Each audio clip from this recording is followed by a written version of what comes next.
फिर exemption from the capital gain.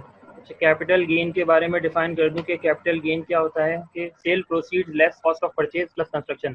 Capital gain वो होता है कि आपने एक चीज़ परचेज की और उसके बाद उसकी कंस्ट्रक्शन स्टार्ट की, कंस्ट्रक्शन करने के बाद आपने 1-2 साल के बाद जब कंस्ट्रक्शन कंप्लीट हो गई तो उसको सेल कर दिया, तो आपने जो बीच में जितना भी गेन बनाया है that is capital gain on property. तो इस कैपिटल गेन को भी एग्जेम्प्ट किया गया है उन लोगों के लिए from the sale of the constructed residential property by the resident individual subject to the below conditions। ये below conditions क्या हैं? Residential property used for personal accommodation by the resident individual maximum up to 500 square yards house के लिए है और up to 4000 square feet flat के लिए है। और तीसरी बात ये है कि एग्जेम्पशन प्रीवियसली नॉट अवेल्ड, जिन्होंने बेनामी एक्ट के तहत और वेल ऐसे डिक्लेरेशन ऑर्डिनेंस के तहत जिन्होंने एमएनएस की लास्ट ईयर अवेल किए हैं या इससे पहले अवेल किए हैं, तो वो इसमें कैपिटल गेन में फॉल नहीं करेंगे। उनके लिए ये दोबारा से इम्यूनिटी नहीं है कि वो दोबारा से अपने इस ऑर्डिनेंस के तहत अपनी एग्जेम्पशन क्लेम कर सकते हैं कैपिटल गेन की। ठीक है, ये एक पार्ट डिक्लेरेशन। अभी जो रिसेंटली टैक्स अमेंडमेंट ऑर्डिनेंस आया है इसमें ये चार्ट या ये पूरा एक स्ट्रक्चर डिफाइन किया गया है कि बिल्डर्स के ऊपर कितना टैक्स लगेगा पर स्क्वायर फीट और डेवलपर्स पे कितना स्क्वायर फीट टैक्स लगेगा। इसमें इन्होंने कराची, लाहौर और इस्लामाबाद को एक अलग कैटेगरी में रखा है। फिर इसी तरह से हैदराबाद, सक्कर और मुल्तान, रावलपिंडी इनको अलग रखा है। फिर अर्बन एरिया जो स्पेसिफाइड नहीं है इन दोनों में, उनको एक अलग रेट पे रखा है। तो क्योंकि कराची, लाहौर, इस्लामाबाद बिग सिटीज़ हैं तो इनका रेट ऑफ टैक्स भी ज़्यादा है। इसी तरह से इनको फर्दर क्लासिफाई किया गया है टैक्स ऑन बिल्डर्स में, कमर्शियल बिल्डिंग में और रेजिडेंशियल बिल्डिंग में। इसी तरह से टैक्स ऑन बिल्डर्स को भी फर्दर क्लासिफाई किया गया है कि entire project other than industrial area या डेवलपमेंट इंडस्ट्रियल एरिया में है। दो अलग अलग जगहों के हिसाब से इन्होंने इसको पर स्क्वायर फीट का रेट ऑफ टैक्स चार्ज होगा और इसको पे कैसे करना होगा वो हम नेक्स्ट स्लाइड में बताते हैं।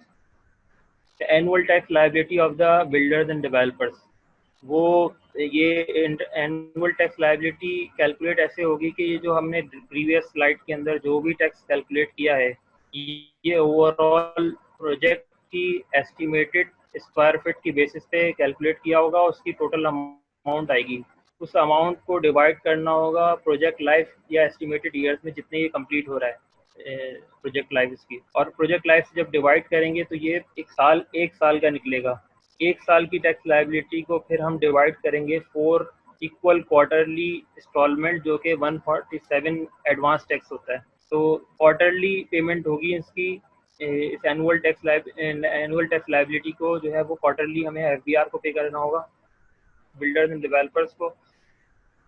फिर इसी तरह से इसी में ही लिखा है कि for low cost projects developed approved in एहसास प्रोग्राम बाय द नया Pakistan housing and development authority, the tax rate will be reduce by 90%।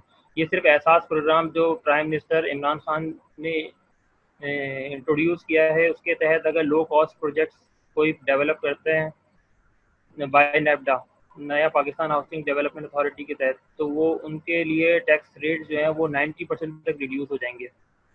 इसी तरह से नीचे जो है मैंने एक और पॉइंट में हाईलाइट किया, इन case of development of the plots and construction of the building on the same plot both rates shall apply.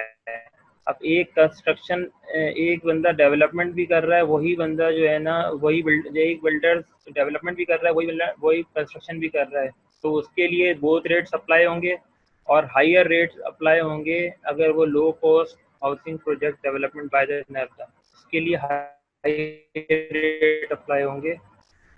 Next slide है हमारी इनकॉर्पोरेशन ऑफ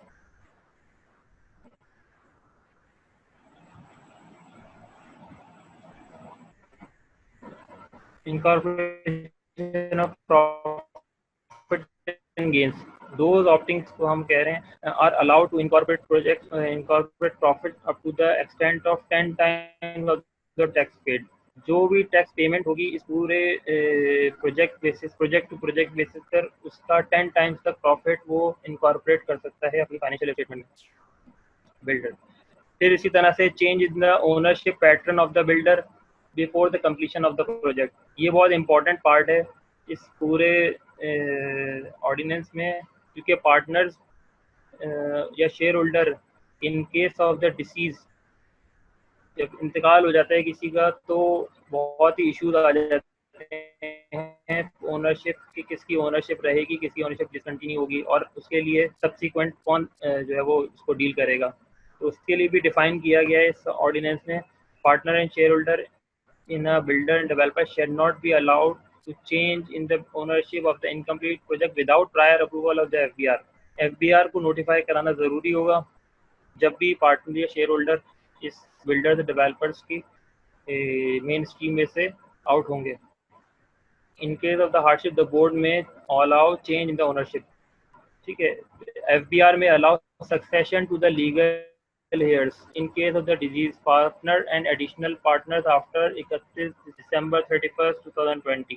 यही मैं कह रहा था कि इससे पहले भी कि सक्सेशन जो है वो फाइल करनी पड़ती है जो लीगल हेयर्स होते हैं। जब इन case of the disease partner किसी का इंतकाल होता है तो जो लीगल हेयर्स होते हैं वो succession certificate from the court हासिल करते हैं, उसके बाद फिर जो है वो एज अ पार्टनर के तौर पर डील करेंगे उस बिल्डर्स एंड डेवलपर्स के साथ, अगर वो पार्टनरशिप है उनकी। और ये जो है वो ये बिफोर 31 दिसंबर 31 हो सकते हैं, लेकिन अगर एडिशनल पार्टनर अगर बिल्डर्स एंड डेवलपर्स को ऐड करने हैं अपनी इन्वेस्टमेंट करने के लिए प्रोजेक्ट में, तो उसके लिए टाइम फ्रेम दिया गया है कि वो एडिशनल पार्टनर के लिए दिसंबर 31 2020 ही ऐड होंगे legal years.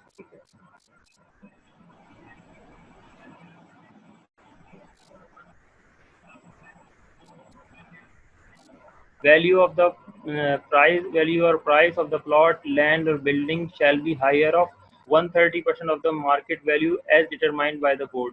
130% of the market value determined by the board। fair market value time to time जो है वो इशू करती है federal government property valuation in respect of different areas of the country.